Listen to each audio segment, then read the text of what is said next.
This is the 69th Republic Day of India, and I would like to thank all of you for joining us on this day. We are the largest and the oldest democracy in the United States and India, and our speakers today represent that.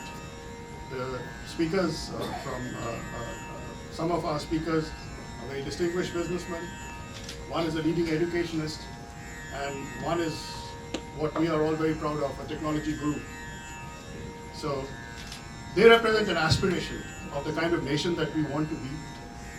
We look at the United States as a major partner, and we expect this partnership to cross all kinds of, to have all kinds of bridges with the United States.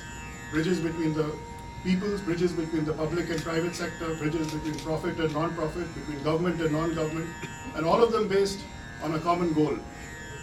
This is a bridge, truly a bridge between peoples and between nations. We are today the fastest growing economy in the world, and at some point we'll become a permanent member of the UN Security Council. But I think that I speak for all Indians that we will truly be great when we learn to treat our weak, our women and our minorities and our poor well. That is when we will become a great nation. And the way forward for that, and the way forward to do that is to become wealthy, is to become educated, is to become a gentle and a more tolerant society. And our speakers today represent that. A special welcome to Congressman Al Green. We particularly value that you're here. There is, I believe, a bipartisan consensus in the United States about the importance of the relationship with India. Our chief guest today, Mr. Nimachwala, has just come in from Davos. He flew in specially for this, and we are really grateful to you for that. The valediction, in a sense, was given by President Trump, the President of the United States, and the inaugural address was given by the Prime Minister of India. So that gives you an idea of where we stand today as partners. I'd like to recognize some people before I hand over the floor. I'd particularly like to recognize some people who have come from outside Houston, Indians from outside Houston who have attended this event. We have two people from Kansas, Mr. Rajiv Bansal and Mr. Sridhar Hawaldi. Thank you very much. We've come a long way. From Dallas, we have the person, as I said in the morning today, when Indian diplomats come to the United States, they are asked to take the guidance of one Mr. A.K. Maggo. And Mr. Maggo is here today. Mr. Maggo is a Padma Shri Award winner and has won the Pravasiya Bharati Award. We are also particularly honored to have amongst us today the President of the University of Houston and another Pravasiya Bharati Award winner, Dr. Renu Khator.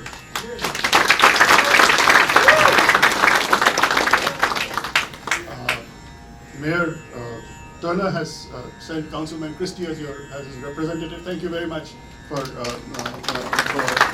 being there. Our most special guests today are the ones I haven't spoken about at all. We have amongst us 60 United States veterans.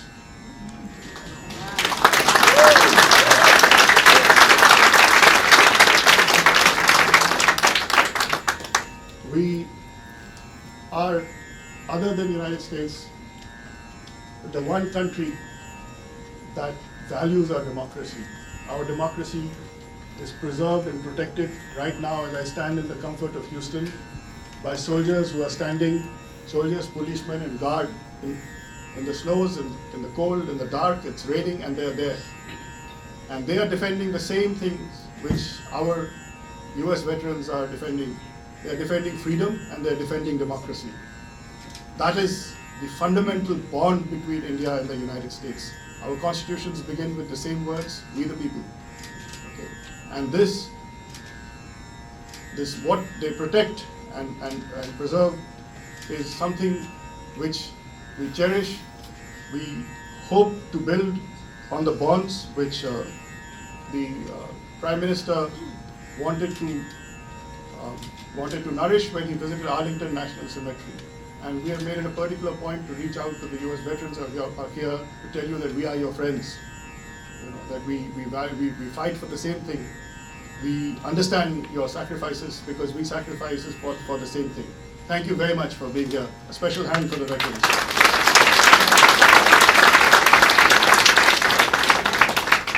I'd now like to, I take particular pleasure in introducing our main speakers. I'm deeply honored that they are here.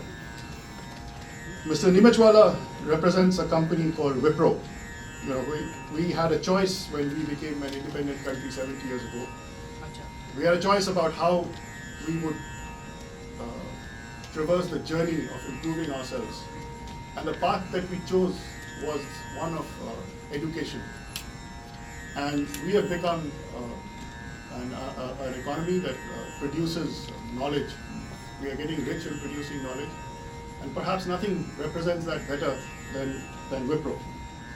It's what you, I think, today fashionably call a thought leader in business. But I would like very much to say that our Prime Minister has said that we would like to double our economy by the next 10 years. All that depends on the quality of innovation and enterprise that businesses like Wipro produce. If they do well, we do well as a country.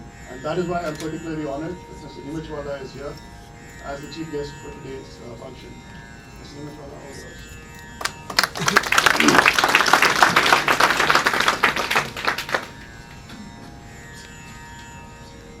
Mr. Dr. and Mrs. Anupam, Congressmen and distinguished guests and ladies and gentlemen. First of all, let me congratulate you on the 69th Republic Day that we are all here to celebrate. I am extremely upbeat to have flown into this celebration right from Davos. And the reason I am upbeat is, as Dr. Ray alluded to it, Davos was about, the opening of Davos was about India, and the closing of that gathering was about US. Prime Minister Modi kicked off the session by setting the agenda for over 76 heads of state visiting Davos, over 400 CEOs, and a large number of distinguished leaders from the civil society, from areas of arts, culture, entrepreneurship, and press. And since I've come from there, I think on this occasion, it's almost my duty to convey the message that the Indian Prime Minister talked about. And in setting the agenda, he not only talked about what an opportunity it is at this time for India, but he talked about what that gathering should be discussing and deliberating on. And he talked about three things. He talked about not losing focus on climate change and bringing that on the forefront of being a very sustainable business, being a very sustainable community, so that we pass a planet to our future generations better than what we inherited. He talked about eliminating terrorism, which is again a very common agenda for the large part of the world present over there. And he also talked about being careful that the nationalism, which is a good thing, should not fracture the globalization which has created so much wealth and so much of prosperity throughout the world in some of the most underprivileged parts of the world as well. And we were very fortunate to have President Trump, whose administration represents making sure that the benefit of the prosperity trickles down to every part of the country and of the world. He talked about America first, not meaning that only America, but across the leadership of the globe. And it was really very enlightening to be able to interact with both those leaders, and I thought being here in this gathering of the leadership of Houston and Texas and the visitors celebrating here, I would convey that to you. As a business, we are very proud to be present here in the United States. Out of about the $8 billion of revenue of Wipro, 50% comes from the US. And 2 years back, when I had an opportunity to take over as the leader of the company, I've been living in Texas for last 10 years, and I was able to convince my board that I continue to be a citizen of Texas and I continue to live here. So it is an honor to continue to live amongst all of you, and I haven't found a place better than I have lived in many parts of the world. I have not found a place. When we settled, in the IT industry, I've been in this industry for 26 years, and my wife and I, in the beginning, we were traveling and living in different parts of the world. We've lived in South Africa, we've lived in Japan, we've lived in Europe, we've lived in Chicago. But when we decided to settle and raise a family, we chose Texas. And when I came here, I also realized that there are a lot of myths about Texas. So the story of Texas needs to be told much better. And as part of that responsibility, earlier I joined the World Affairs Council in the chapter in Dallas, where we contribute a lot to help school students and their teachers go across the world, so that we open a window for Texas through those teachers who understand the world and educate our children better about the world. But over the last 1 year, I have been more fortunate and humbled that Governor Abbott has chosen me to be part of his CEO Council, where almost I call myself a salesperson for Texas, representing Texas to bring global businesses over here. Having said that, one of the things that I have realized is that the challenges across the globe are very common. And one may think, Wipro is owned almost 50% by a charitable foundation which does work in education. We touch almost 400,000 elementary schools in some of the most underprivileged parts of the world. And while it started in India as an organization which gives back to its community, it was natural for us to bring a lot of that work to the United States.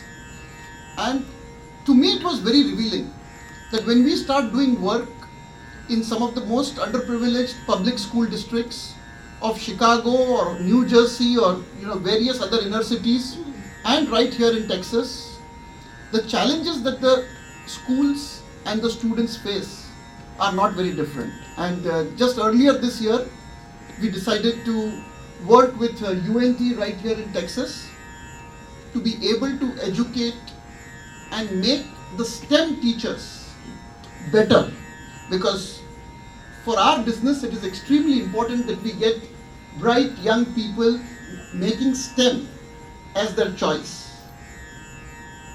And what we have realized is that unless we have STEM teachers who attract some of the brightest students early in their careers, the output of those schools is not sufficient for us to hire and grow professionals over here.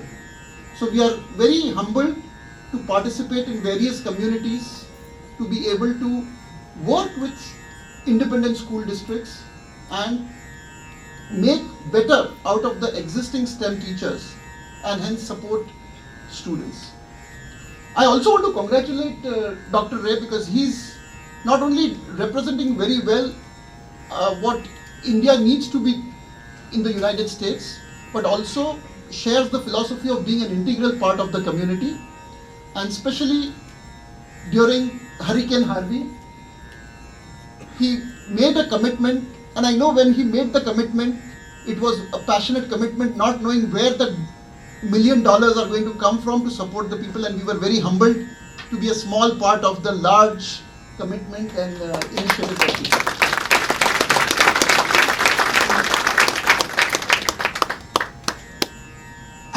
end with saying that the country where I was born, and a lot of us over here where we were born, is a country that has huge potential, and it is just starting to realize its potential.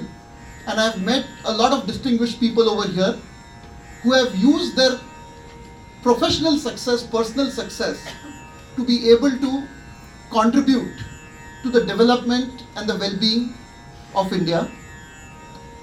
And we are in a country which is a country of immigrants. It doesn't matter in which century you migrated, but we are all immigrants, and we are all here to live our American dream and become successful and contribute back to the world. With that, I would thank you once again for inviting me over here, and a very happy Republic Day.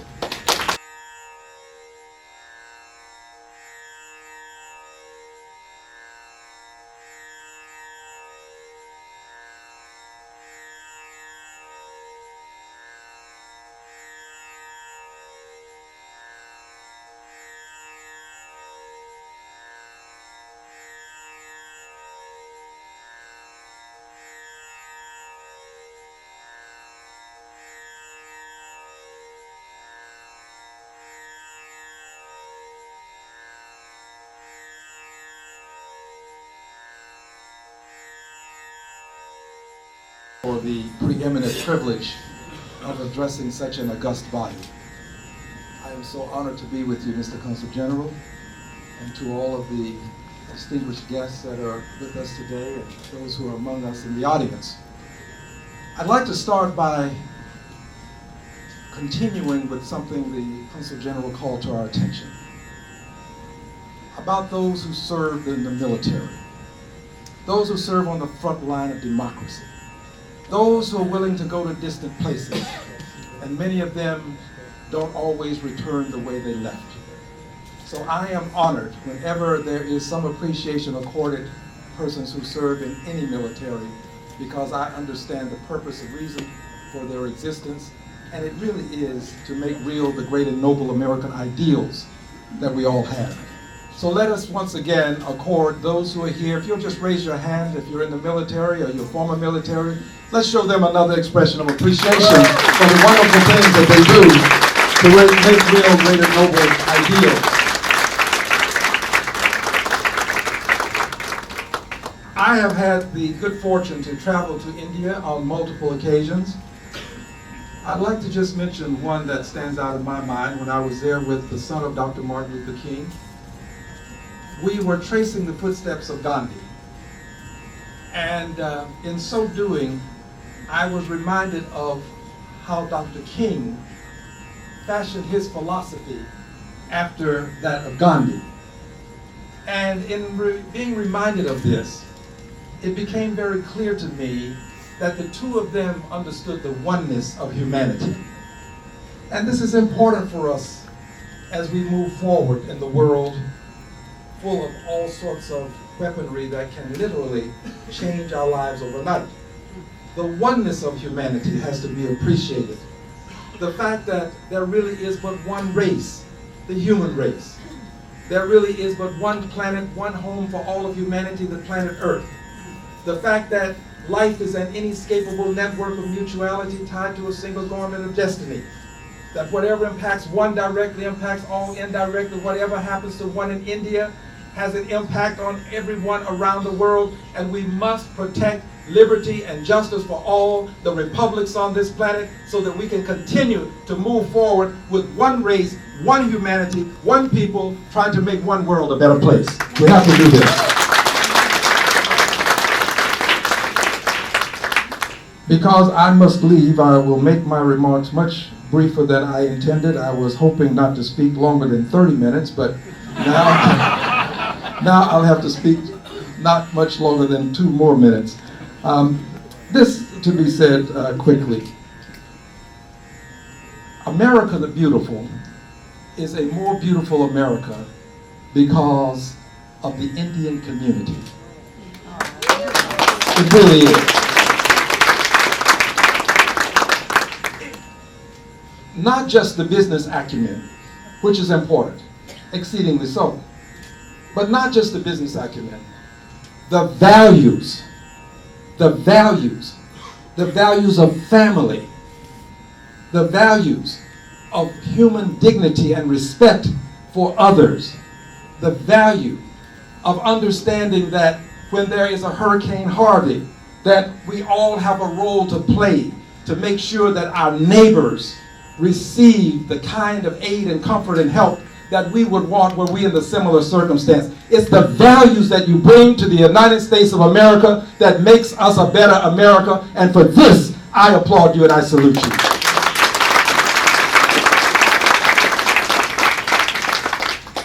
And finally, Doctor, I do want to say to you and your lovely wife, we appreciate the dignity that you have brought to this office.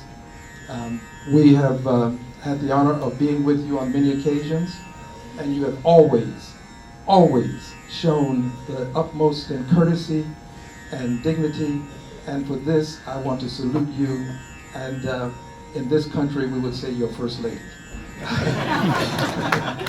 We want to salute you. And we want you to know that the two nations, India and the United States of America, both republics, have a common goal. Success is a part of it. It is a wonderful thing to have prosperity. It's a part of it. But for me, the most significant goal that the two nations have in common is that of peace. Peace.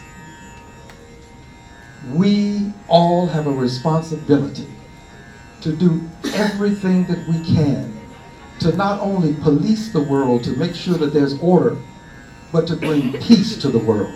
This is the great challenge that we face.